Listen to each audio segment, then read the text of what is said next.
Muy buenas tardes, distinguidos participantes. En el día de hoy, como dijimos el sábado pasado, vamos a conversar sobre las vías recursivas en el proceso, y para eso les había dicho que iba a traerles a un personaje muy interesante porque es un profesional joven, pero su juventud no ha limitado su brillo en cuanto a su conocimiento del derecho y la protección de estos derechos a los que requieren de él como defensor público de este Distrito Judicial de Santiago, para que estos derechos puedan ser defendidos. Entonces, vamos a darle la bienvenida calurosamente al licenciado Joel Torres. Pues ya de manera formal, ya que estamos mínimamente sujetos a un esquema de formalidad, que es una grabación, como veo que me ha sorprendido este joven acá con una cámara. Decirle a ustedes que mi nombre es Joel Torres, defensor público en esta jurisdicción de Santiago. Esta es la quinta vez que participo con los estudiantes de la magistrada Sonia sobre las vías recursivas en materia penal. Otras veces nos hemos extendido un poquito más, es decir, que no nos hemos limitado solamente a hablar de las vías recursivas en materia penal, sino que hemos hablado de algunas acciones constitucionales, como son el amparo, el habeas data y el habeas corpus, que propiamente dicho son amparos. El habeas data y el habeas corpus son amparos también, propiamente dicho, pero hoy eso no está dentro del programa. No fue para eso que me invitó la magistrada Soya, sino para conversar con ustedes sobre las vías recursivas. Como no estoy utilizando medios audiovisuales como es el Data Show o PowerPoint, anoten estos puntos por si acaso se me olvida uno, ustedes me lo recuerden. Vamos a tratar sobre las medidas de coerción, apelación a la medida de coerción, el recurso de apelación.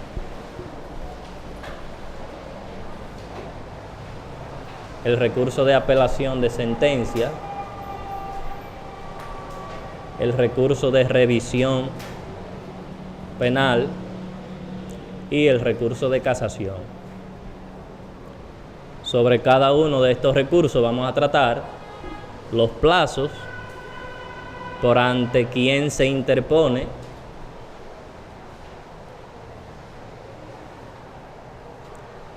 quiénes pueden interponer este recurso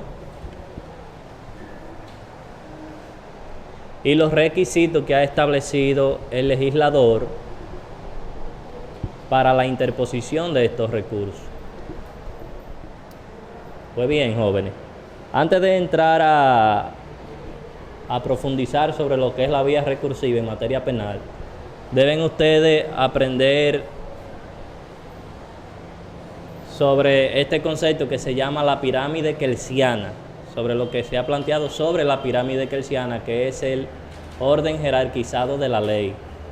Y eso lo establece nuestra Constitución de la República en el artículo 6. No habla específicamente así de la pirámide kelsiana, pero si ustedes buscan el artículo 6 de la Constitución, para que podamos discutirlo.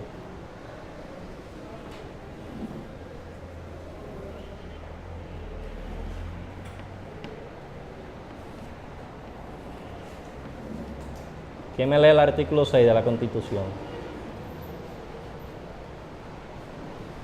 Dígame. Sí. Todas las personas, los órganos que ejercen potestades públicas están sujetos a la Constitución. A la Constitución. Siga. Norma suprema y fundamento del ordenamiento jurídico del Estado. Son nulos de pleno derecho. Son nulos de pleno derecho, siga. Toda Ley. ley. Decreto. Decreto. Resolución. Resolución. Reglamento. O actos contrarios a esta Constitución. Reglamento o acto contrario a este. Es decir, que ese artículo 6 nos da un orden jerarquizado de lo que es la ley. Esa es la pirámide kelsiana. Es decir, que si yo tengo este acto, si voy a ejercer una acción contra un acto que dictó una autoridad cualquiera y que es contrario a la Constitución, ese acto inmediatamente sale de lo que es la pirámide kelsiana, porque es contrario a la Constitución, y eso lo establece el artículo 73 de la Constitución de la República. Busque.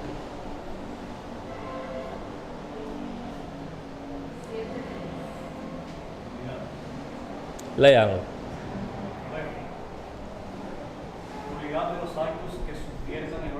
Nulidad de los actos que subvierten el orden constitucional.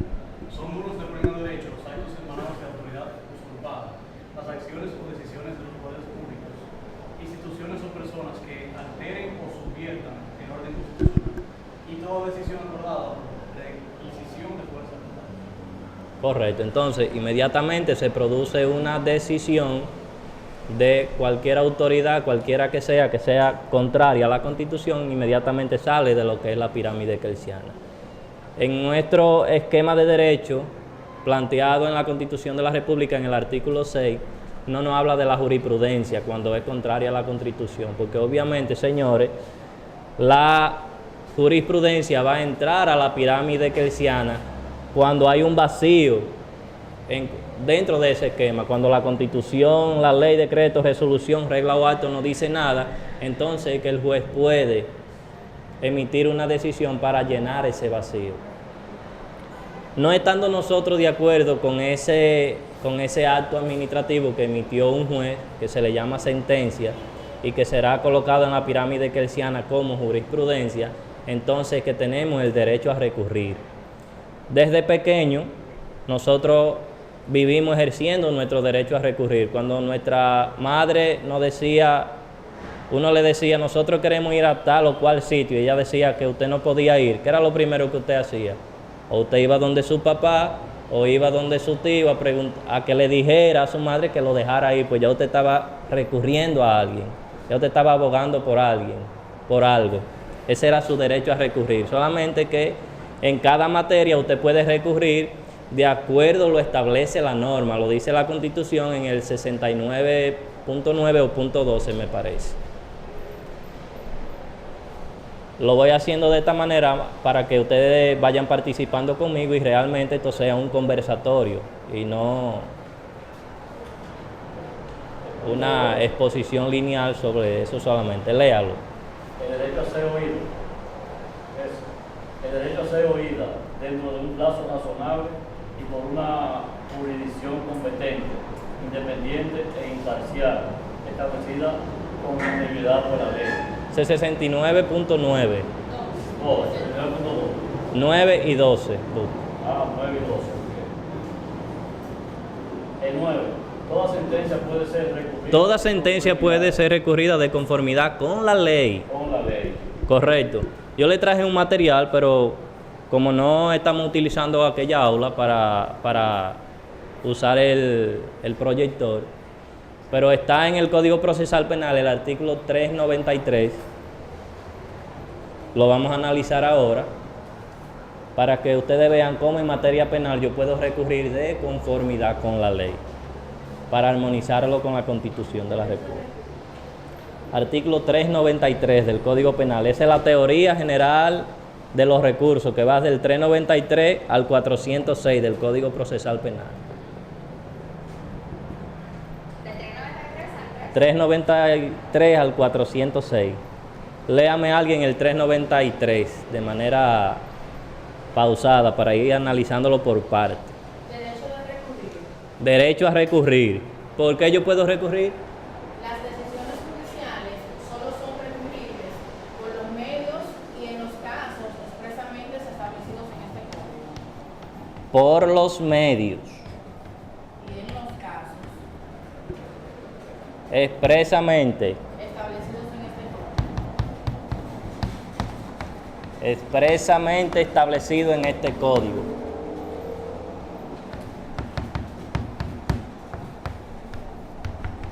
¿Cuáles son los medios expresamente establecidos en el código? Eso está en el 417. Los medios expresamente establecidos en el código, los cuales usted puede utilizar para recurrir. Motivos.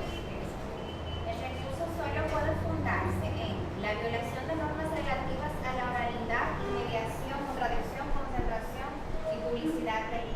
Correcto.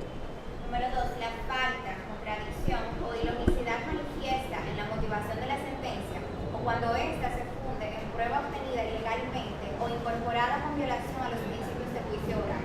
Correcto. El quebrantamiento u omisión de formas sustanciales de los actos que ocasionen indefensión. Ya, terminó. Ese nuevo lo introdujo la modificación de la ley 1015, no existía anteriormente. ¿Quiénes pueden recurrir de acuerdo a la teoría general? Sigan. Después del 393, 394, 395, 396. Recurso del imputado. Y si usted, le voy a hacer una pregunta, ustedes son abogados. Lo único que están ustedes esperando es que la universidad le imprima un cartón a color con su nombre y que diga que ustedes son licenciados en Derecho, como en todas las universidades. Pero ya ustedes son abogados. Saludos. La pregunta, ¿el recurso es de quién? Del imputado.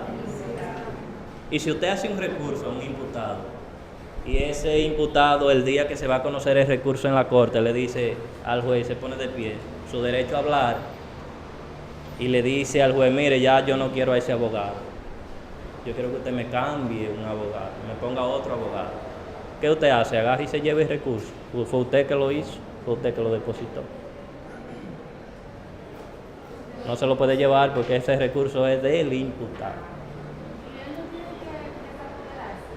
Sí, por eso es lo que está haciendo. Él está diciendo al juez, ya yo no quiero a ese abogado. No hay ninguna formalidad. Lo que tiene que desapoderarse por escrito es el abogado. Y no puede abandonar la audiencia hasta que no llegue el otro abogado. O se puede hacer constar en acta también. Exacto. Sí, pero no puede el abogado decir allá en la corte, ya mi imputado no me quiere, yo me bajo de audiencia y me voy. Yo me voy a llevar mi recurso que yo sometí para No. que el otro, si no me recurso, no me seguir. Correcto. Lo más que se va a hacer es se va a aplazar la audiencia a los fines de que venga ya el otro abogado, pero usted no abandona a su imputado hasta que no es sustituido por el otro abogado. Entonces ahí procede su desapoderamiento. Si lo hace antes, entonces le decretan el abandono y lo pueden sancionar disciplinariamente. ¿Quiénes más pueden recurrir? De acuerdo a la teoría general. Ya dijimos que puede recurrir ¿quién? El imputado.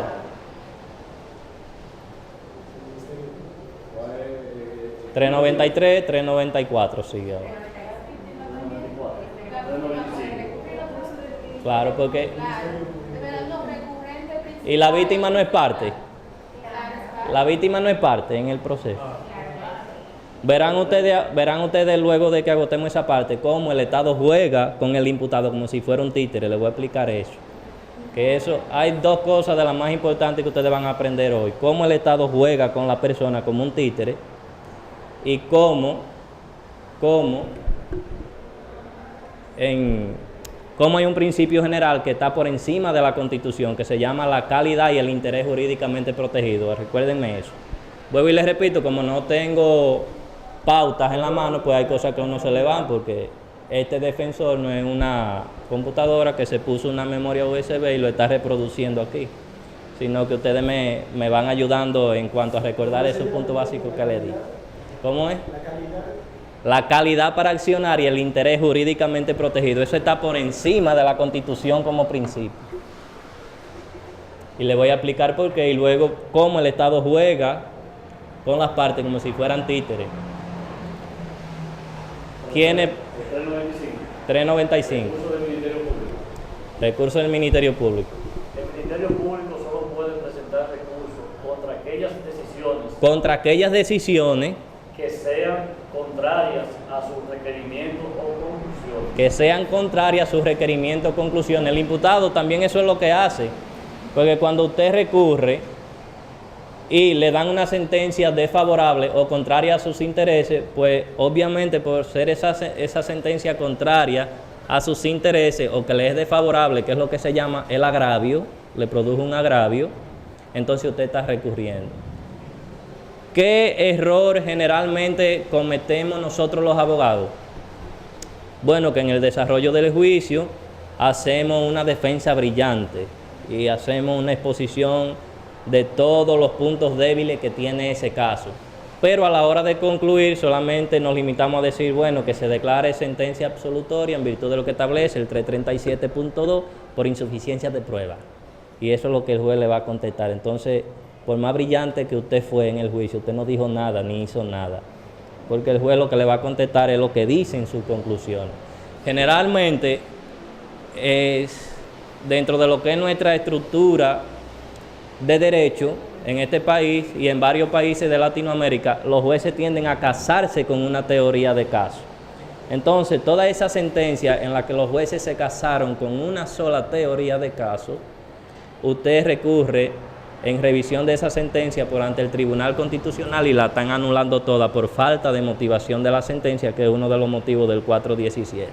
Pero además es una garantía que está establecida en el artículo 24, que dice todo el mundo tiene derecho a una motivación de la decisión como derecho fundamental y como un principio del Código Procesal Penal para que ese acto que produjo el juez, que se llama sentencia, entonces sea realmente una sentencia y no se convierte en un acto arbitrario. ¿Qué le establecía sobre la motivación suficiente en cuanto al constitucional? Le dije, que los jueces se casan con una teoría de caso. El Ministerio Público dice que a esa persona hay que declararla culpable porque los elementos de prueba que él tiene son suficientes y por lo tanto él ha destruido el manto de presunción de inocencia del que estaba revestido, por lo tanto hay que darle una condena de 10 o 20 años, 30. Y el juez empieza que sí, que entiende que lo que el Ministerio Público dijo es suficiente, que los elementos de prueba son suficientes y por lo tanto lo condena a los 10 o a los 20 años, pero el imputado, cuando se le permitió el derecho constitucional a hablar, él dijo que era inocente y también su defensor dijo que él era inocente y que los elementos de pruebas aportados eran insuficientes. Sin embargo, el juez se casó con una sola teoría de caso, con la que planteó el fiscal, y en la sentencia aparece así de manera lineal. Y la del imputado y la del defensor solamente se hace contar y dice el imputado dijo tal cosa y su defensor concluyó solicitando tal cosa, pero no le responde. Entonces, esa sentencia empezó con la teoría de caso del fiscal, fue desarrollando cada uno de las pruebas en sus motivaciones y al final da el traste con una condena, pero lo que dijo la defensa y lo que dijo su imputado se queda en el aire. Entonces, ¿qué es lo que ha dicho el Tribunal Constitucional? Sentencia 504-15. Que toda decisión judicial debe tener una motivación suficiente, coherente y lógica. No puede el juez hacer esto así de manera lineal, sino que me debe decir por qué esta sí y por qué esta no, y luego darme una respuesta. Para el defensor o para cualquiera que vaya a recurrir, he utilizado lo que nosotros hemos estudiado en el libro de fundamentación de los recursos preparado por la Escuela Nacional de la Judicatura, que fue un libro escrito por defensores públicos para defensores públicos. Eso está en PDF, ustedes lo pueden conseguir en la página de la Escuela Nacional de la Judicatura. No es tan amplio, lo que tiene son unas 400 y pico de páginas. En la página 78, por ahí, 78, 79, ustedes van a encontrar desarrollado lo que es el método de Stolmi, que si hubiésemos utilizado aquella aula se lo iba a mostrar, porque lo traje en mi memoria USB, para que ustedes vean cómo nosotros estructuramos un recurso de acuerdo al método de Stolmi. Ese modelo de Stolmi tiene lo siguiente: garantía, se estructura de esta forma, garantía, pero el 418 del Código Procesal Penal adopta de manera muy mínima lo que es el método de Stolmi.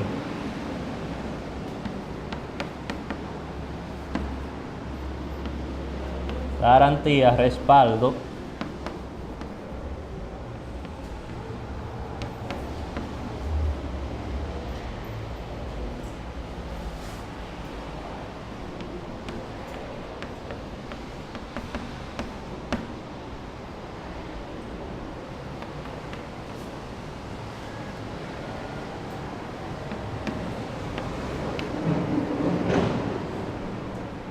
pues bien, la garantía no es más que aquella norma establecida o este concepto establecido en la norma que me han violado y que yo siento que con eso se me ha producido un agravio. Por ejemplo,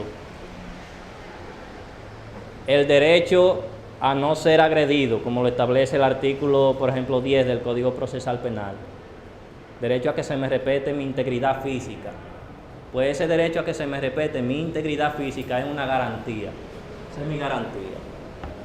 ¿Y cuál es el respaldo a esa garantía? El artículo 10 del Código Procesal Penal y 40 y tanto de la Constitución de la República. Ese es el respaldo que yo tengo sobre eso. Y obviamente eso lo voy a acompañar con el derecho a recurrir, sobre el 393, sobre uno de los motivos del 417, sobre el 69.9 de la Constitución de la República. Eso es lo que me va a dar a mí, lo que en el recurso yo le pongo base legal. Cuando yo estructuro un recurso, ustedes no van a aparecer método de storming, garantías, respaldo, datos, no. Eso es solamente a modo docente, a modo de enseñanza de cómo se estructura un recurso, pero realmente no lo van a encontrar de esa manera, sino que ustedes dominen el concepto, ¿cierto? El 418 dice cómo se presenta un recurso. ¿Qué debe de contener? 418, presentación. La apelación se formaliza con la presentación de un escrito motivado. Un escrito motivado. En la secretaría del juez o tribunal que dictó la sentencia, en el término de 20 días, a partir de su notificación. Ese es cuanto a los plazos. Sigue el 419. Ese es el 418, 419. 419. Dice que debe de ser de manera concreta, separada. Presentado el recurso, el secretario notifica a las demás partes para que lo contesten. 419. Comunicación a la parte jurídica. No, decisión.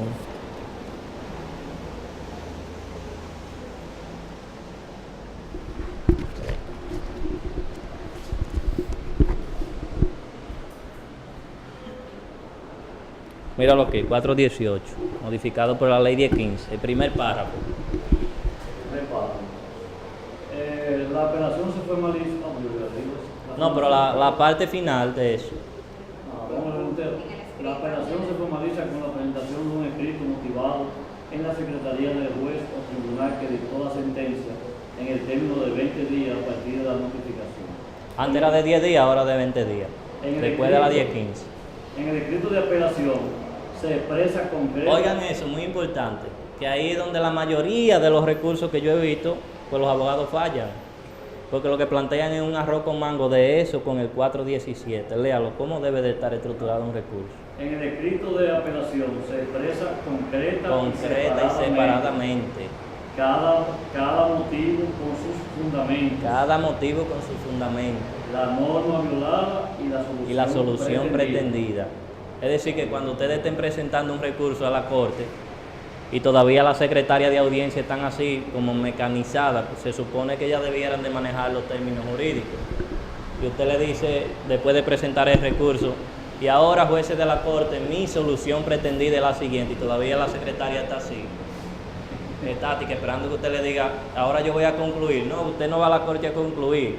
Usted le va a plantear un motivo del recurso, ese motivo que lo trae un acto procesal defectuoso, que es la sentencia, y que usted quiere que la Corte corrija. Entonces la solución pretendida suya es esa, no ninguna conclusión. Pero ya estamos tan acostumbrados a utilizar mal los términos que ustedes van a escuchar siempre, y en conclusión esto, no, solución pretendida, ese es el término correcto. Señores, les decía que cómo el Estado juega con las partes. Fíjense, me faltó algo sobre el método de storming. Excúsenme si brinco, vuelvo atrás porque no estoy siguiendo ningún esquema. Fíjense, le hablé de las garantías y del respaldo, me faltó decirle los datos en la estructuración del recurso. Pues los datos no es más que yo decirle a los jueces de la Corte en el recurso qué fue lo que pasó en primer grado. Miren, jueces de la Corte, el día 20... Sí, lo que pasó. El día 20 de julio, el Ministerio Público presentó solicitud de medida de coerción en contra de Juan Pérez por presuntamente haber violado el artículo 379 del Código Procesal Penal, tipificando ese hecho como robo. Razón por la cual la Oficina de Atención Permanente le dictó 3 meses de prisión preventiva. Luego, en fecha julio, agosto, septiembre, son 3 meses que tiene para presentar esto conclusivo. Luego, en fecha 20 de agosto, el Ministerio Público presentó acusación, razón por la cual la cuarta sala de la instrucción dictó auto de apertura a juicio por presuntamente esta persona haber violado el artículo 379 del Código Penal. Y el día 12 de diciembre del año 2016 se conoce el juicio de fondo, donde mi representado, el señor Juan Pérez, presuntamente resultó culpable de haber violado el artículo 379 del Código Penal, dictándole los jueces de fondo 10 años de privación de libertad. Ya los jueces de la Corte saben lo que pasó, ¿cierto? Entonces esos son los datos. Ya ellos saben por qué yo estoy ahí. Como no estoy de acuerdo con esa decisión que me produjo los jueces de fondo, es el hecho por lo que yo he recurrido a los jueces de la Corte de acuerdo al 393. Me produjo un agravio, yo soy parte del proceso, tengo una decisión desfavorable a lo que yo quería. Y la conclusión pues no es más que la solución pretendida, como dice el Código Procesal Penal. Solamente que Stormy lo establece como conclusión dentro de lo que es su esquema, que luego ustedes leyéndose el libro de fundamentación de los recursos van a verificar la forma en cómo él desarrolla y explica de manera más profunda este tema. Pero que obviamente estos son aspectos meramente teóricos, muy teóricos, y incluso resultan hasta pesados, más a esta hora. Y sobre todo, nosotros los dominicanos, todos los dominicanos y los latinoamericanos, sepan ustedes que tenemos una mínima deficiencia mental, que eso viene por arrastre de evolución. Ninguno de nosotros somos capaces de concentrarnos más de un minuto en un tema. Hagan el ejercicio para que ustedes vean. Nadie es capaz de concentrarse más de un minuto en un tema. Después de que ya usted lleva ciertos segundos poniendo atención a un tema, se sale de concentración o se acuerda de un bombillo que se le quedó prendido en su casa, o que está lloviendo mucho, o que tiene deseo de ir al baño, un mensaje le llegó al celular. No es posible eso. Incluso nosotros, por una investigación que se ha hecho, han hecho antropólogos, dice que nosotros manifestamos lo que ellos le llaman el rostro de la vergüenza, y es que todos somos así como doblados, porque desarrollamos eso por arrastre de evolución, porque fuimos sometidos demasiado tiempo al yugo y al látigo como esclavos.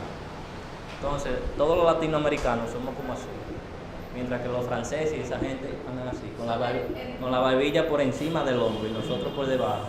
Eso se le llama el rostro de la vergüenza. Miren, señores,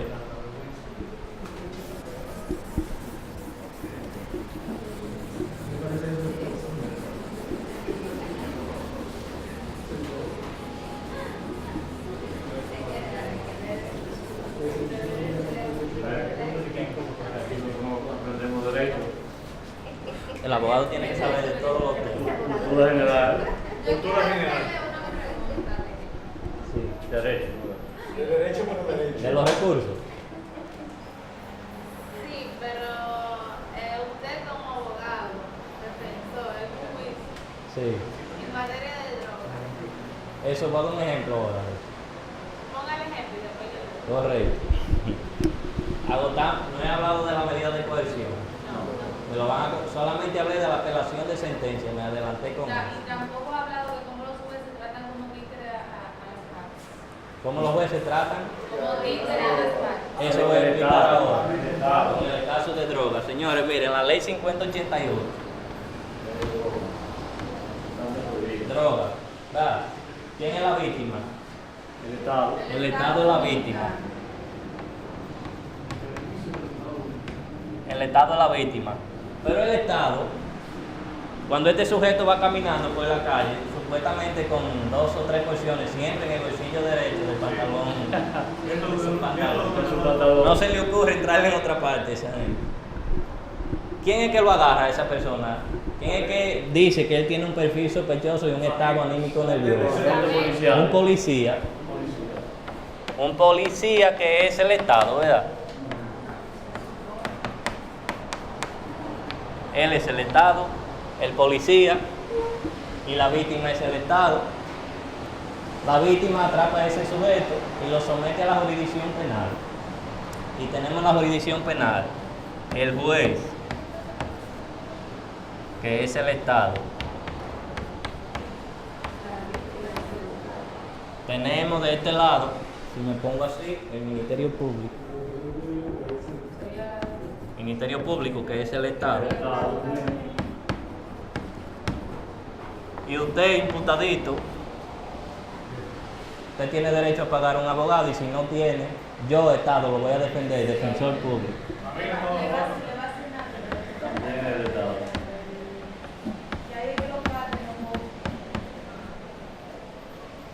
Y aquí tenemos el pobre imputadito. ¿Qué es este, muñequito? El Estado se creó una ley para, si este imputadito viola esa ley, decir que es la víctima, él mismo, es la víctima. Lo agarra el Estado con un policía. El policía se lo entrega al Ministerio Público, que es el Estado. Pero el Estado le dice, yo te voy a juzgar también, a través de los jueces, que es el Estado. Y si tú no tienes quien te defienda, yo te voy a poner uno, que soy yo, el Estado, para que te defienda. Y mira, ahora que estamos aquí en juicio, y estoy dividido en 3, Ministerio Público, juez y defensa, si a ti te da la gana, tú tienes derecho a decir algo, y si no diga nada, tampoco me importa, yo voy a hacer lo que me da la gana contigo. Como él está condenado, como es supuestamente traficante, lo que sea, 75 párrafo 2, supongamos, de la ley 5088, que le tocan de 5 a 20 años. El Estado, Pero depende de la magnitud. no, si es traficante, de 5 a 20.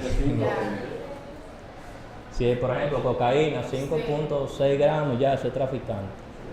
Que yo siempre le digo a los jueces, pero dígame una cosa, si cualquier narizón que jale mucho, compra mucha, y no es traficante, es lo que es un consumidor, pero que consume mucha. 75 párrafo 2, de 5 a 20, ya llegamos a la etapa de ejecución. Entonces el Estado mismo le dice, bueno, mira, te tocaban 20, pero yo te voy a dar 10 nada más. Y de esos 10, si me da la gana, a los 5 tú sales. Después que yo, Estado, te evalúo, porque cuando usted está en la etapa de la ejecución, es un organismo que está en los CCR ahora generalmente, que le hacen una revisión sobre cómo se ha comportado ese imputado allá, lo que ha hecho. Pero ¿quién es que se lo está haciendo? El Estado, que lo está evaluando también. Entonces le dice, si yo después que te evalúo considero que tú te portaste bien, te dejo ya a los 5. Y el pobre imputadito del títere, y hacen creer que hay imparcialidad, que hay independencia, que hay objetividad. Esos son sueños. Eso no existe. Pero obviamente eso es un análisis muy propio mío, que nosotros, que generalmente eso no se ve así todavía. Y que yo lo invito a ustedes a no verlo así. Después ya cuando ustedes se gradúen. Es que eso hay que verlo así. Yo fui a ver. ¿Por qué lo dijiste tú? Porque eso es así. Ah, ¿por qué lo dije? Porque en esta clase, adelante, profe. Si lo dijiste es porque es lo que más se da. Porque Porque eso se da. siempre cuando uno está estudiando y ya sale a la calle, cuando ustedes se gradúen ya, que es pronto, pues ya ustedes son abogados. Ya yo les dije que es lo que ustedes están esperando, ¿verdad? Sí, Caine. No, un cartón a color que dice que usted es licenciado en Derecho. Porque no tenemos colegio. Porque no tenemos colegio. Hay una decisión del Tribunal Constitucional que declaró inconstitucional el colegio de abogados. Entonces no tenemos colegio de abogados. Entonces cuando uno se gradúa y sale a la calle, es a desaprender todo lo que en la universidad aprendió. Porque realmente no es una bola de cristal en la que uno se desarrolla. El que tenga duda, póngase a ver todas las audiencias o busque todas las sentencias y las actas de audiencia sobre el caso Adriano Román y Jordi Vera en Santiago. Todo lo que ha ocurrido en ese proceso. Pero en la Cámara solamente salió una versión de una parte. Y estamos hablando de los recursos, porque eso es recurso.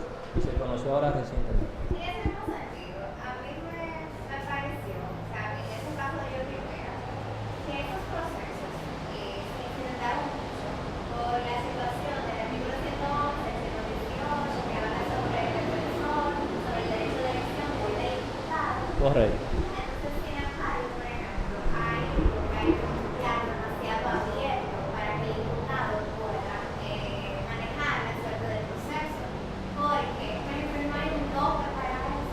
Sí, hay un tope. O sea, perdón, porque la ley dice que él tiene derecho a un abogado de su elección, y ese señor puso abogados, todos los abogados privados, o sea, penalistas famosos, Déjame decirte, mira, a raíz de eso, defensores del Estado, a raíz de eso se modificó el Código Procesal Penal, la Ley 1015, y estableció que tú puedes desapoderarte 2 veces por etapa. A raíz de eso específicamente. Es un precedente. Sí, a raíz de eso. Es decir, tú estás en un juicio de fondo, me desapoderaste a mí como abogado, ya tú no me puedes apoderar a mí otra vez. Pero tú tienes una otra oportunidad para desapoderar a otro abogado. Si ya en esa etapa obligado, tú lo tienes que conocer con ese abogado. Pero, mira, no recuerdo exactamente, pero está por ahí por el 111. Sí. Antes que tú preguntes, me faltó hablarle de recursos de oposición en la audiencia y fuera de audiencia, no, pero me lo acuerdo. Dígamela.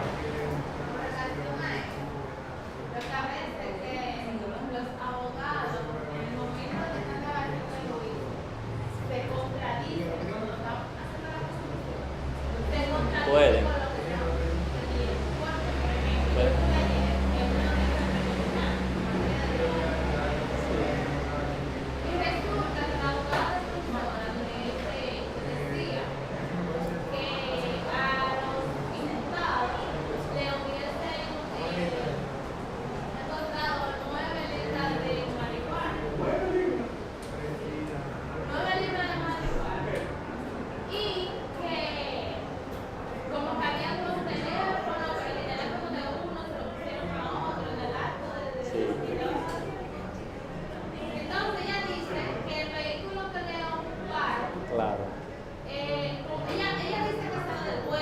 Eso lo decía la abogada de la defensa. Exacto, pero al mismo tiempo dice que si ahora permite, ella pone vamos a decirlo así, en manos del juez la libertad de los imputados. Si el juez en ese mismo momento bajaba abajo a ver si el vehículo estaba ahí. Sí, déjame explicarte, ya yo sé lo que tú me pues dónde tú vas, cuál es tu línea. Miren, que no puede cambiar su teoría de caso es el fiscal. El fiscal plantea una teoría de caso y debe seguir una línea con esa teoría de caso. Si la cambia, lesiona el derecho de defensa al imputado. Ahora, el defensor sí puede cambiar su teoría de caso. Porque una de las características de la teoría de caso que elabora el defensor es que es flexible. Entonces sí la puede cambiar. Ahora, entre la acusación y la sentencia hay un principio que se llama principio de correlatividad. Y en virtud de ese principio, entonces el fiscal está atado a no cambiar su teoría de caso. Hay defensores que, dependiendo de su estrategia de defensa, piden una conclusión principal y una subsidiaria. Yo generalmente no me gusta hacer una conclusión subsidiaria porque yo entiendo que eso debilita mi teoría de caso principal. Pero eso tiene una arma de doble filo, porque si yo hago una conclusión principal y hago una subsidiaria, entonces el juez está atado a darme la respuesta a las dos. Y si no me la responde a las dos, entonces la sentencia está afectada de falta de motivación. Y ese es un motivo del 417 para recurrir. Correcto. Sí, pero entonces, por ejemplo, en este caso, ella alegaba de que el vehículo no estaba ahí, el vehículo era rentado. No estaba ahí, como que no sabía dónde estaba. Pero también pedía que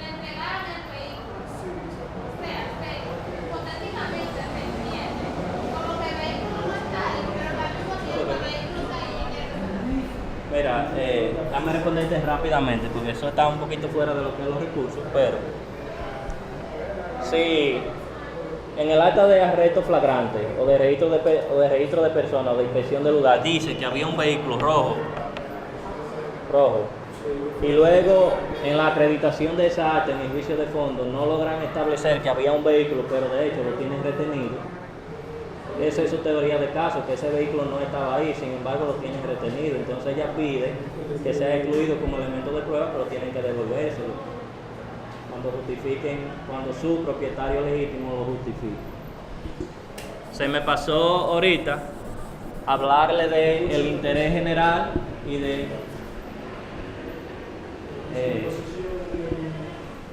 ¿cómo es? Recursos de oposición en audiencia y fuera de audiencia, pero hay unos principios que yo les decía que están por encima de la Constitución para ustedes poder accionar, que es la calidad y el interés jurídicamente protegido. Miren, señores, eso es sumamente importante. El interés jurídicamente protegido no es más que la titularidad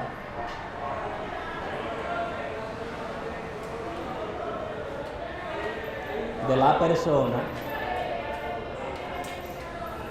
con relación a ese bien legítimo y jurídicamente protegido. Y la calidad es la titularidad del interés jurídicamente protegido, del titular del bien jurídicamente protegido para poder accionar.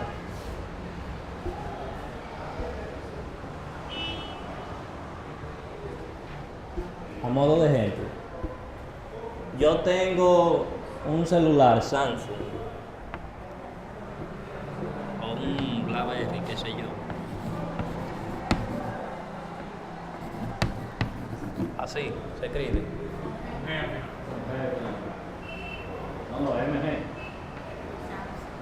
Yo soy propietario de ese celular, un Samsung. ¿Un Samsung qué? X. Samsung X.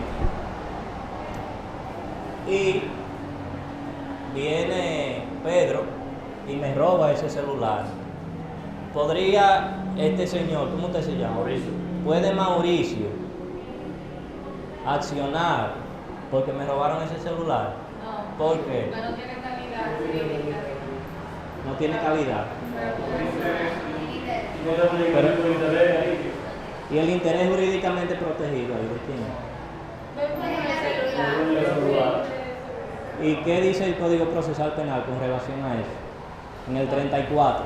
¿En el 94? 34. Con eso hay un problema enorme y eso da trate a muchos recursos.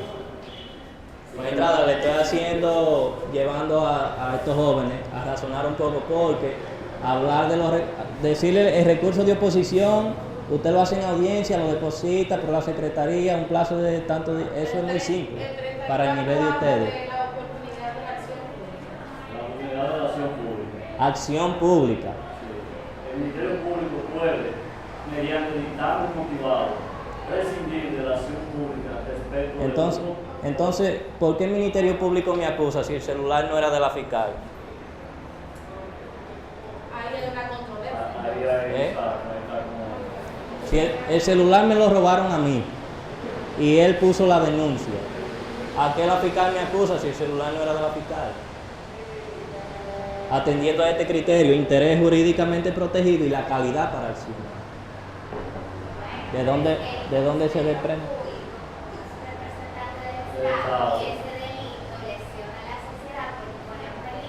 Magistrada, 5 puntos de él.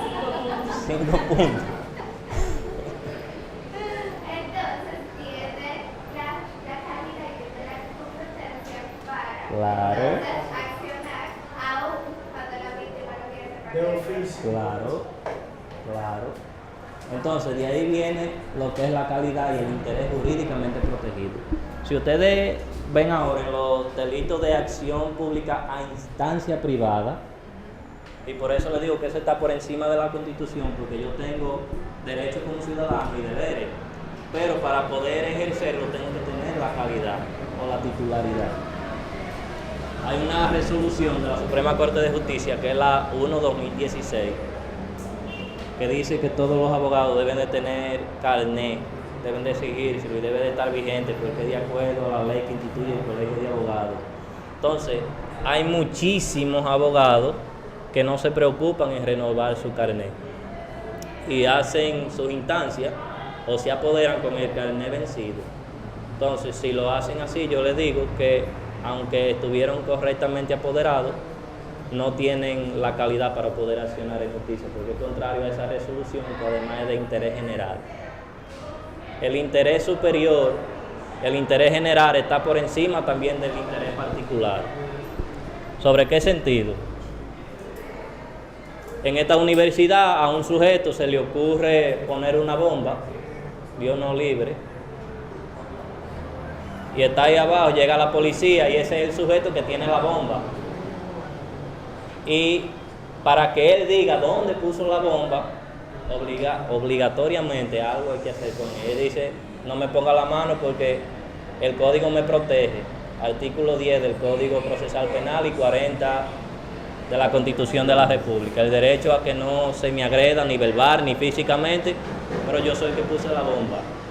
¿Qué hago? ¿Qué hago con ese tipo? ¿Qué hace la policía con él? ¿Usted me escuchó, maestra? No.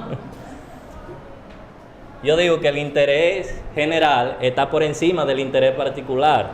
Entonces, ¿qué hace la autoridad? En este caso, el tipo está en la guapa, vino con una mochila y puso una bomba.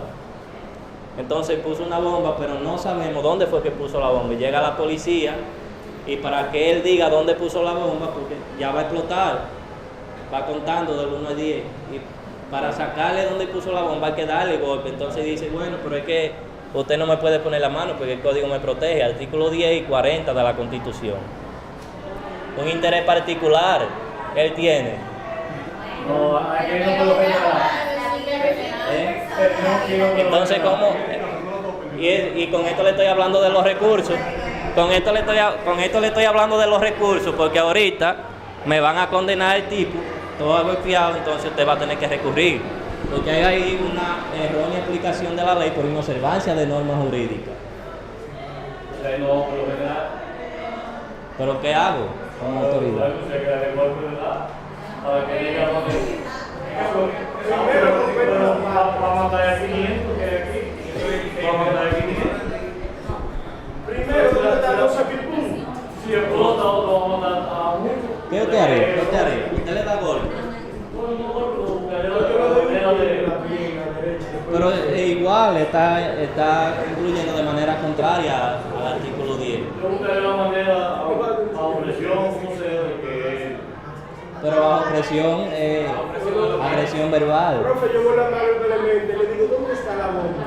Cuando él me diga, no, yo no sé. Hermano, usted no tiene tiempo para eso, es de 1 a 10 que va contando. Él me va a decir, usted no me puede poner la mano, yo le voy a decir, no, yo te voy a dar un tiro. Pan en la pierna, lo voy primero. ¿Dónde está la bomba? No sé. Pan en segundo. Y entonces, sobre esa causa, ya el tipo dijo dónde está la bomba. Ustedes fueron, la desactivaron, ¿qué vamos a hacer con la bomba? Buscarlo, someterlo. No, entonces es ilegal la detención porque hace Obviamente. Entonces hay una resolución. No, entonces, sobre eso, los jueces tienen la facilidad de justificar todo con la Constitución de la República. Maestrada, no me escuche. Yo dije que los jueces pueden, de acuerdo a la Constitución, justificar todo. Yo digo que no me escuche porque después me va a justificar. Entonces hemos partido de lo general. De acuerdo al interés general, estuvo válidamente correcto, y no me luce a mí decirlo como defensor, que a ese tipo le dieran su cabeza. Vamos a 500 por uno. Sobre eso se ha pronunciado el Tribunal Constitucional, señores. Sentencia 167-13. 167. Sí.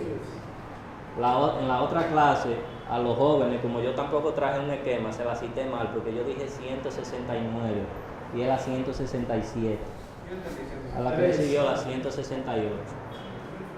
¿Qué dijo el Tribunal Constitucional sobre eso? Miren, señores, ese caso del Tribunal Constitucional se trató del conflicto surgido entre el padre Rogelio con Loma Miranda. ¿Y qué dijo Loma Miranda? La gente de Loma Miranda alegaban ahí como derecho fundamental el derecho al trabajo, el derecho a la libre empresa, y padre Rogelio y comparte alegaban el derecho fundamental a un medio ambiente sano. ¿Qué dijo el Tribunal Constitucional? Bueno, haciendo una ponderación de derechos y atendiendo al interés general, que nos interesa más. Si yo le rechazo el recurso a la gente de Loma Miranda, solamente se van a joder ellos y sus empresas. Ahora, si nos joden el medio ambiente, nos jodemos todos. Y como eso está más cerca de la dignidad humana, todo derecho que esté más cerca a la dignidad humana, el que le sigue debe de ceder con relación a eso. Si ustedes como abogados manejan ese concepto, pues fácilmente pueden tener ganancia de causa en un tribunal haciendo esos argumentos a nivel constitucional. ¿Qué es lo que vamos a ponderar? ¿El derecho al trabajo o el derecho al medio ambiente sano? ¿Cuál está más cerca de la dignidad humana? Eso fue lo que acogió el Tribunal Constitucional en esa sentencia. Entonces, en ese caso planteado, ¿qué está más cerca de la dignidad humana? La mayoría de estudiantes que están en UAPA o un solo individuo que quiere poner una bomba y que se le debe la mayoría. Entonces, obviamente que está justificado ahí que a ese sujeto en ese momento le hayan vulnerado derechos fundamentales que son particulares a él. Por ejemplo, eso es lo que pasa con en el caso de las mujeres, por ejemplo, que los hombres le agreden violencia, pero lo de género. Violencia intrafamiliar. Exacto. Entonces la mujer dice, no, yo voy a resistir. Y entonces el Ministerio Público lo que dice, o el Estado dirá, bueno, pero que pesa más, ¿no? O sea, que la familia se quede sin su sexo, porque ese hombre que la mantiene, te agrega, o que mate a la mujer y los hijos. Yo recientemente incluso estaba, ¿cómo se llama? El magistrado de la corte de allá, Juan Aníbal. Estuve con él ahora reciente en un congreso que hizo la Escuela Nacional de la Judicatura aquí en Santiago sobre violencia de género, y por parte de la defensa me salí ahí seleccionado y estuve allá y realmente se trataron muchos temitas sobre eso, sobre violencia de género, sobre las causas por las cuales ellas desisten y las causas por las cuales esos juicios cuando llegan a fondo o duran demasiado para conocerse y al final no tienen ningún resultado. Y una de las opiniones que yo le daba es que en el proceso penal, y ahorita le expliqué a los jóvenes magistrados cómo el sistema utiliza al imputado y a la víctima como títere, cómo lo coloca, porque en estos casos, sobre todo de violencia de género, la víctima no es tratada como víctima, sino como prueba, como un elemento de prueba. Entonces, cuando el Ministerio Público se queda sin prueba, se queda sin caso. Y el problema no se resuelve, no llega a resolverse. En el caso del aborto, que está tan de moda ahora, el derecho a recurrir, mire, con todo estos temas estamos hablando sobre el derecho a recurrir, pero de un alto nivel. Porque ya, siguiendo la línea suya, ya a nivel que ustedes están, me decía ahorita, es muy sencillo yo decirle a ustedes, mire, la sentencia que ustedes no están de acuerdo, 417 un motivo, en 20 días, a la secretaria del tribunal, le fijan audiencia y usted va a la corte. Ya eso es bastante sencillo, ¿verdad, magistrada? Es mejor empezar a razonar sobre los recursos. El derecho a la vida. Artículo 37 de la Constitución, 38, 37. Se está violando otro derecho, el derecho de esos niños, que esa madre que tiene... Vamos a ver cuál es el interés general y cuál es el interés particular. La madre.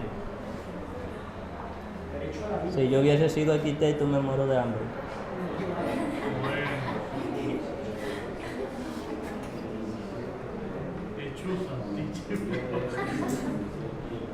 Mire, la madre tiene 2 muchachitos. Vea. Y uno en la barriga que, Bueno, que está puede embarazada. Mátame los bolitos de arriba. Está embarazada la madre. La Derecho madre tiene. tiene derecho a la vida desde la concepción hasta la muerte. Ella está viviendo y por lo tanto sigue protegiendo el derecho a la vida. Ajá. Pero este carajito que van a hacer, la está poniendo en riesgo a la madre. Exactamente. Y ya él ha sido concebido, tiene derecho a la vida, protegido por la Constitución de la República. Entonces entra en conflicto el derecho a la vida que él tiene con el derecho a la vida que tiene la madre. ¿Qué yo hago? ¿Qué yo hago? Así que ahí Que va a ir viene un chico, te van a decir, la porque hay los que están madre pendientes. ya ha vivido una vida, por lo menos en ese ambiente, en ese orden en que ellos justifican que hay que preservar la vida del niño. ¿Quién te lo va a atender? ¿Quién lo va a traer entonces? Dos participaciones, usted. ¿Qué yo haría? Yo le daría la vida a la madre, porque la madre puede sustentar esos dos jóvenes que van subiendo. Y eso va a ir a con tener. relación al bebé, No puede tener otro. ya puede Pero la tener ley- otro hijo. Y el bebé también, los primeros, vamos a decir así, 10 días, necesita mucho a la madre. Además, en No, pero futuro. De acuerdo al interés general y al interés particular. Argumentate sobre eso. Bueno, ahí sí ¿Qué yo hago? procedería el La madre tiene derecho a la vida, protegido por la Constitución. Pero este bebé que ya está concebido y pone en riesgo la vida de la madre, tiene derecho a la vida. ¿Qué yo hago? ¿A cuál sacrifico de los dos? No, ahí por el interés general se salvaría la madre. Por el interés general, porque la madre, como dijeron los colegas, tiene dos hijos más que mantener, que atenderle a quien darle vida. Ahora, eso no lo dice la Constitución. En la Constitución y la ley, por eso para poder modificar ese código que se modificó en el Código Procesal Penal nuevo, va a haber que cambiar la Constitución. Si no se cambia la Constitución, va a seguir ese conflicto. No, va a haber que adaptar el código, no Adaptar modificar la el código a Constitución. va a ser un reglamento. Bien, seguimos con el tema de los recursos, ya de manera más objetiva. Pero de ahí acuerdo. como un Pero ahí la respuesta suya puede El ser. criterio mío, en general. me lo voy a reservar. Mientras tanto. No, Para no estar en contradicción también. es un tema muy caliente. Sí, sí. Y entra en debate. ¿no? Bien, jóvenes, el 407 y 408 del Código Procesal Penal 407 y 408. me habla del recurso de oposición en audiencia. ¿Verdad? Sí. El recurso de oposición procede solamente contra las decisiones que resuelven Un trámite o un incidente del procedimiento. del procedimiento, que ahí el legislador cometió un error en el Código Procesal Penal, porque cuando estamos en audiencia ya no estamos en el procedimiento, sino en el proceso. El procedimiento es todo lo que se hizo en la etapa preparatoria o antes de la etapa intermedia para usted poder llegar al proceso. Eso lo enseñó Francesco Carneluti, era uno de los más aventajados sobre eso, al frente de la escuela chauviniana francesa, cuando le enseñó a los franceses que había una diferencia entre proceso y procedimiento, y que yo podía embarcarme en un procedimiento sin la necesidad de tener que agotar un proceso, pero jamás me podré embarcar en un proceso sin antes haber agotado un procedimiento. Y eso hay que resolverlo ahí mismo. Es un incidente que surgió en la audiencia, entonces imagínese que yo soy el juez y usted dice que usted se opone a que sea introducida al juicio por su lectura un acta de arresto flagrante porque el Ministerio Público no propuso para la acreditación de esa acta el testigo idóneo de acuerdo al artículo 19 de la resolución 3869-2006 sobre manejo de la prueba. Pero el juez le dice que le rechaza su pedimento porque de acuerdo al artículo 312 del Código Procesal Penal pueden ser introducidas al juicio por su lectura todas las actas que el Código expresamente prevé y por lo tanto es un acta que el Código expresamente prevé y puede ser introducida al juicio por su lectura. ¿Usted no está de acuerdo con eso? ¿Qué usted hace? Y estamos resolviendo un trámite dentro de la audiencia, un trámite de incidente dentro de la audiencia. ¿Qué usted hace? No me voy al otro. Hay de oposición fuera de audiencia. No, oposición en audiencia, porque ahí mismo, inmediatamente ya el juez le dio esa decisión y es un acto procesal defectuoso, porque hay una violación a la ley por inobservancia de normas. ¿Cuál ha sido la norma que el juez no observó ahí? El artículo 19 de la resolución 3869 de 2006, porque dice que a través de testigo idóneo y ese tipo no existe en el proceso. Entonces usted se para y dice, pues muy formalmente, con el respeto que usted me merece, yo voy a interponer un formal recurso de oposición, en virtud de lo que establece el artículo 407, 408 del Código Procesal Penal. Yo estoy interponiendo un formal recurso de oposición en audiencia, y si bien es cierto que el legislador no me dio un motivo específico para plantearlo en esta etapa procesal a la hora de subsanar un acto procesal defectuoso, pues yo tomaré uno de los que establece el 417 del Código Procesal Penal, porque básicamente siguen la misma estructura de estos recursos. Y el motivo que estoy invocando a este tribunal ahora es el violación a la ley por inobservancia o errónea aplicación de una norma jurídica, toda vez que la Suprema Corte de Justicia ha establecido en la resolución 3869 en su artículo 19 que para que un acta pueda ser introducida al juicio por su lectura debe ser a través de un testigo idóneo, por lo que este tribunal ha incurrido en violación a la ley por inobservancia o errónea aplicación de una norma jurídica, y yo tengo a bien pedirle dejar sin efecto la decisión anterior, modificarla y rechazar el pedimento del Ministerio Público, resolviendo excluir esa acta como elemento de prueba. Ya usted hizo ahí un recurso de oposición en la audiencia. Y ahí el juez entonces se retira de liberar ese incidente. Correcto.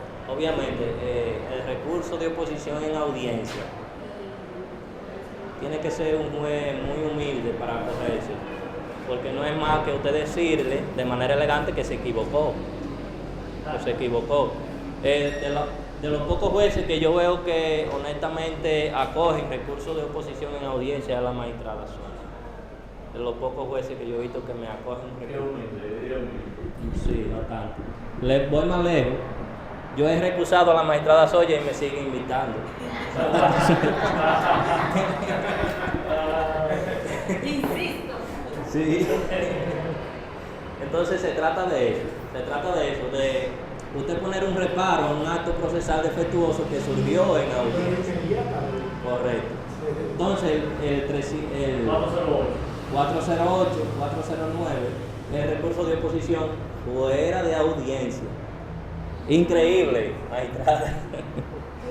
Bueno, sí, porque yo dije que me apoyé el 408 por la de audiencia, yo necesitaba... El recurso de oposición, ahorita leyendo el artículo 393 sobre la teoría general de los recursos, quienes pueden recurrir, pues obviamente que se aplica el recurso de oposición en audiencia y fuera de audiencia. Si yo no estoy en audiencia, yo no puedo hacer un recurso de oposición en audiencia, si yo no soy parte del proceso.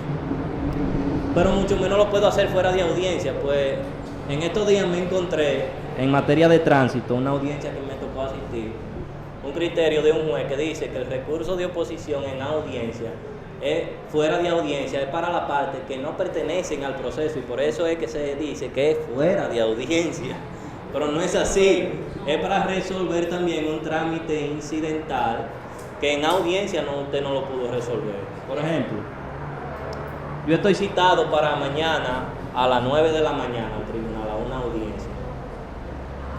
Está el Ministerio Público, está el fiscal, el Ministerio Público y el fiscal lo organizan como si fuera gente distinta.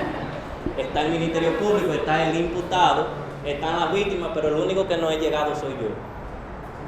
El Ministerio Público dice, bueno, pues en virtud de que todas las partes estaban regular y debidamente citadas, y el abogado no ha comparecido sin justificación alguna, yo voy a solicitar al tribunal formalmente que le declare el abandono de la defensa.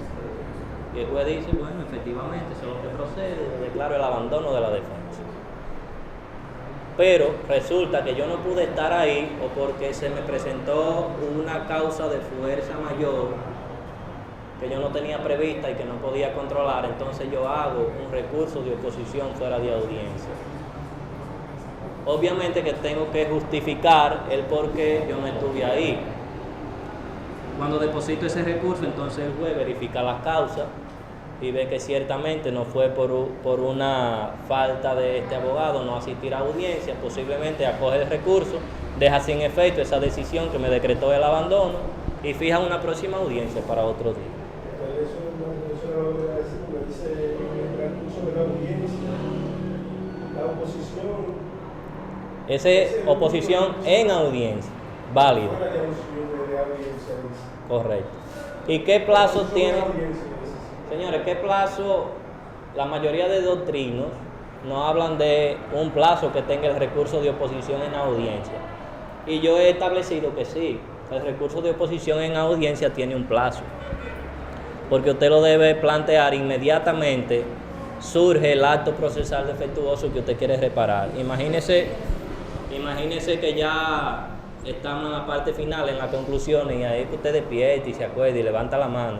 Magistrada, yo quiero ahora interponer un recurso de oposición en audiencia. Le van a decir que eso es temporáneo, por lo tanto no procede, entonces usted tenía un plazo e inmediatamente surge. Y el recurso de oposición en audiencia tiene un plazo de 3 días. 3 días. Igual que El fuera de audiencia. fuera de Fuera audiencia. de audiencia tiene 3 días. En audiencia nadie habla de plazo. No, porque usted está ahí. Lo que pasa es que ese es el momento que usted debe de aprovechar para ponerse de pie rápido y decir, formalmente yo estoy interponiendo un recurso de oposición en audiencia en virtud del 307, 308 del Código. No, eso es lo que quiere decir, que fuera de audiencia tiene un plazo. 407, 408. Sí. 307 son los principios del juicio, me parece. Agotado el recurso de oposición en audiencia, fuera de audiencia, ahorita le hablé de la apelación de la sentencia. La sentencia, si le son desfavorables, sentencia condenatoria o sentencia absolutoria. Si usted es imputado, usted es el abogado del imputado y le dieron una sentencia absolutoria, ¿usted tiene derecho a recurrir?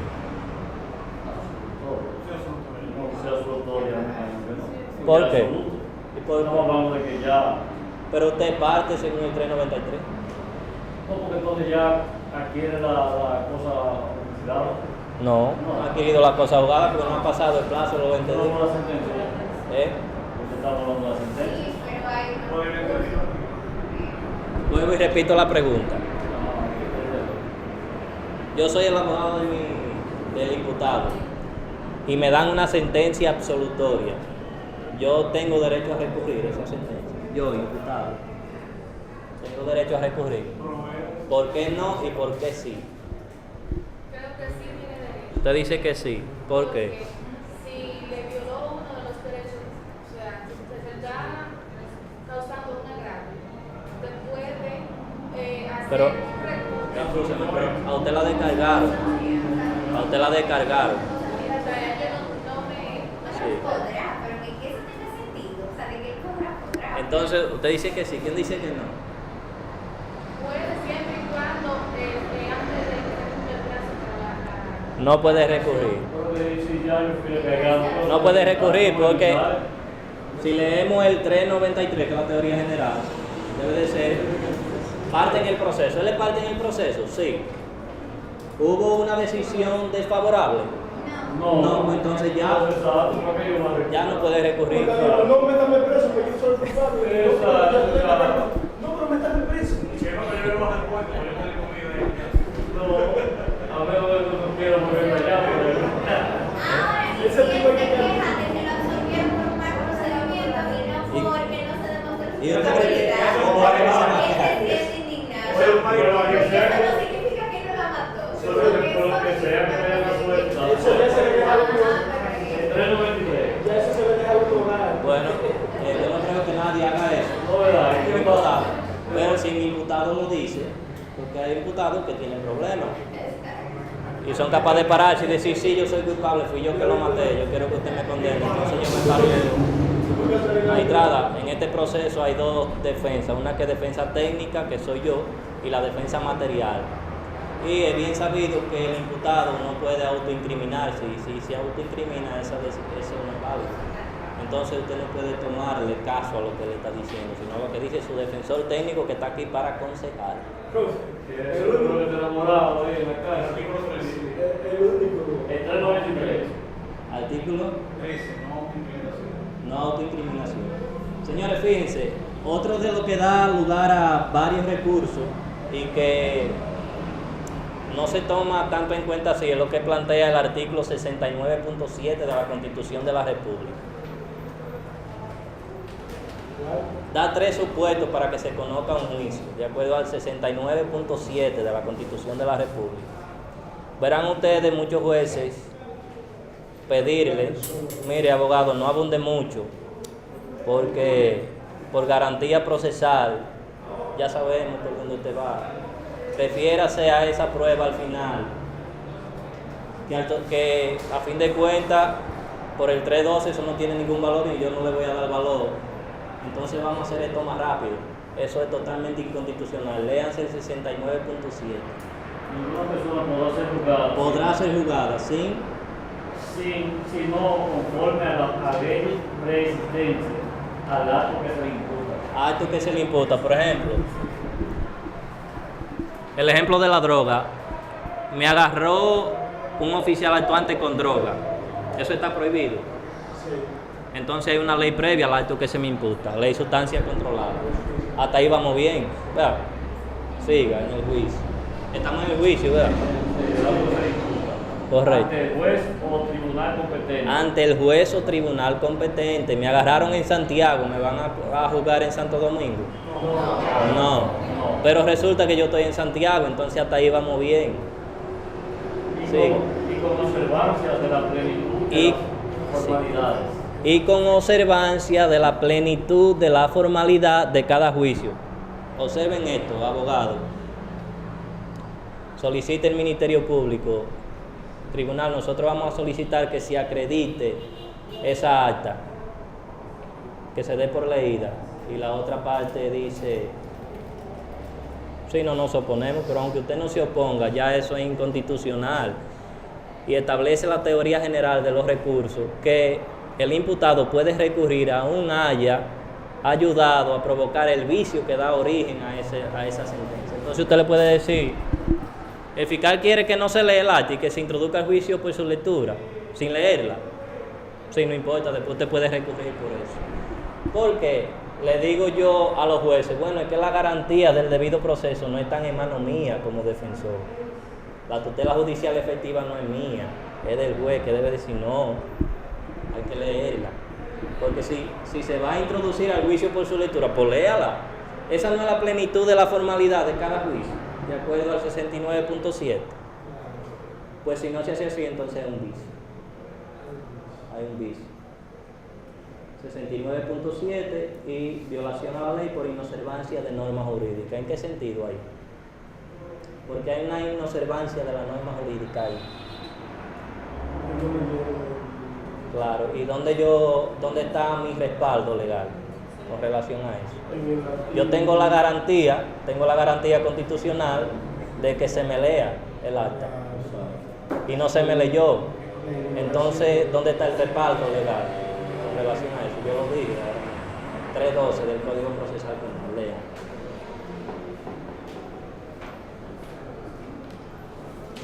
El 312 dice excepciones a la oralidad. Excepciones a la oralidad. Puede ser incorporados por lectura al juicio. 1. Ya puede ser incorporado por su lectura del juicio, como excepción a la oralidad. Las actas que este código expresamente prevé. Cuidado. Entonces, si yo tengo un acta que el código expresamente prevé, ¿qué es lo que tengo que hacer con ella en juicio? No leerla. Correcto. El recurso de casación. Agotamos de apelación de sentencia, oposición fuera y dentro de audiencia. Ustedes saben que el de apelación se interpone por dónde. Por la corte. No, por la corte. Por el segundo. Por ante la secretaría del tribunal que dictó esa decisión. El recurso se conoce en la corte. En la secretaría del tribunal que dictó esa decisión. ¿En un plazo de cuántos días? ¿En un plazo de cuántos días? De 20 días.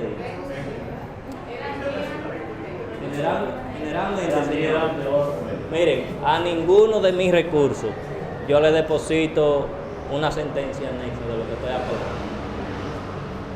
Yo Yo no le anexo nada. ¿Usted se la transmite? No, tampoco. El código dice que usted tiene que anexarle la sentencia. En el 418. Y no dice que abunda el derecho no hace daño. ¿Cómo es? Que abunda el derecho no hace daño. A veces. Lo que pasa es que tú le estás recordando lo que ellos hicieron, lo que tú Ahí. tienes que señalar es lo que te violaron. Lo que dice el 418 es que usted tiene que hacer un escrito motivado. Pero no dice que usted... Y para eso yo le agrego la ley 107.13 sobre derechos y deberes de la persona con la administración pública, que uno de sus principios de esa ley es la simplificación de la burocratización administrativa. Entonces, tribunal, si usted me dio una sentencia y yo no estoy de acuerdo con esa sentencia y estoy diciendo en un escrito por qué no estoy de acuerdo, ¿a qué yo tengo que darle una copia de la sentencia que usted me dio? Si ese es un acto procesal que lo produjo usted oficialmente. Para que el tribunal tenga el trabajo de buscar. Además, es adecuadamente económico. Exacto. Cuando duré varios meses en la jurisdicción de NNA, nunca tuve ese problema, pero cuando llegué a la jurisdicción de adultos me encontré ese problema. Pero finalmente tuve ganancia de causa, entonces yo le dije a la secretaria, yo le ponía una coletilla a todos mis recursos. La sentencia apelada no estoy en la obligación de depositar copia anexa, facultad que me da la ley 107.13 sobre derechos y deberes de la persona con la administración pública, quien además la produjo oficialmente. Y me llamó la secretaria de la corte y llamó a la coordinadora. Dice ella, no, pero es que él tiene la razón, porque los recursos, el código no dice que hay que depositar sentencias ni copia de nada. Entonces me dice la secretaria, bueno, mijo, pues mira, la sentencia traen un número que son como un número de cédula que se llama número único del expediente. Por lo menos póngale eso, el recurso. Sí, muy bien. Ese número destacado yo se lo pongo en negrita, expediente número, ya por ahí ubiquen todo. Eso es simplificación de la burocratización administrativa. Yo le digo más cuando quien tiene el expediente es el Estado, sobre todo en materia de droga. El policía que lo agarra, el Estado. El fiscal que lo acusa, el Estado. El juez que lo juzga, el Estado. Y mire, imputadito, usted no tiene con qué pagar un abogado. Yo mismo, el Estado, lo voy a defender también. Parece que son títeres. Entonces, le pongo un títere allá abajo. Y el Estado de este lado dice, yo quiero 10 Estados, yo fiscal, yo quiero que le den 20. Y el Estado de aquel lado, defensor, yo quiero que le den 5. Entonces el Estado también, de aquí arriba, que es el juez, dice entre 10 y 5. No, mira, yo te voy a dar 8. Y si te portas bien, después que yo te evalúe y me da la gana, los 4 yo te suelto, después que yo te evalúe. Un beneficio de la etapa de la ejecución, ¿verdad? Y ahora le llaman medio libre. Medio libre, sí. Entonces, el imputadito baila ahí como una chichigua. Seguimos con el recurso de casación. Anteriormente, el recurso de casación, lo que hacía la Suprema Corte de Justicia, ya ustedes saben que ese recurso se deposita también un escrito motivado ante la Secretaría de la Corte, como se hizo en primer grado. Las 3:30 ya. En 10 minutos vamos a votar el recurso de casación y el de revisión penal. Eso es sumamente rápido. El recurso de casación, los motivos muy limitados de acuerdo al 425, son como 4 motivos que dan. Eso es puro derecho constitucional. Y no es más que usted decirle a los jueces de la Suprema Corte de Justicia que los jueces de la Corte aplicaron a la ley. Desarrollar eso. Se deposita muy parecido a como se deposita el recurso de apelación ante la secretaria del tribunal que dictó esa decisión, ¿verdad? Eso va a la Suprema Corte de Justicia. La Suprema Corte de Justicia verifica los aspectos de forma y los aspectos de fondo de ese recurso. Si verifica que en cuanto a la forma procede, entonces casa esa decisión o, en su defecto, conoce directamente el recurso. Anteriormente, casar esa decisión era enviarlo ante otra corte para ver si los jueces de allá aplicaban bien la ley, que estos jueces aplicaron mal. Ahora no, ahora lo que hace la Suprema Corte de Justicia para ganar, vamos a decir, tiempo y una economía procesal efectiva, que lo devuelve a la misma Corte que conoció el recurso, pero debe estar compuesta por jueces distintos. O sea, que ya no la casan con envío como antes. Ya no. Después de la modificación de la 1015. La misma Corte compuesta por jueces distintos. O la misma Suprema Corte conoce directamente el recurso. Eso tiene un plazo también de ¿cuántos días? 20 días. El recurso de revisión penal. Yo nada más he hecho un solo recurso recién. En el otro grupo yo estaba haciendo ese recurso y le hablaba a ellos de eso. Pues déjenme decirles que sobre ese recurso, como es un recurso tan extraordinario y no tiene plazo ni tiene absolutamente nada que no sea motivo de lo que hay en el 428, yo utilicé la ley 107.13 y como ese expediente ya tiene 11 años, yo sé que en el sistema no queda ni el fantasma de ese expediente. Entonces yo le establecí a la Corte, a la Suprema, que en virtud de esa ley yo no tenía la necesidad de depositar ninguna copia anexa porque estas ya obraban en poder de la administración, quien además la produjo oficialmente. Y envié el recurso vacío para la Suprema. Estoy esperando a ver qué me van a decir. Ese recurso, el señor que insistió en que hicieran ese recurso, es un recurso que obviamente uno le ve poco futuro, pero entiendo que la Suprema Corte de Justicia, para no adentrarse en la investigación de las intríngulis de ese expediente, me va a dar una decisión favorable.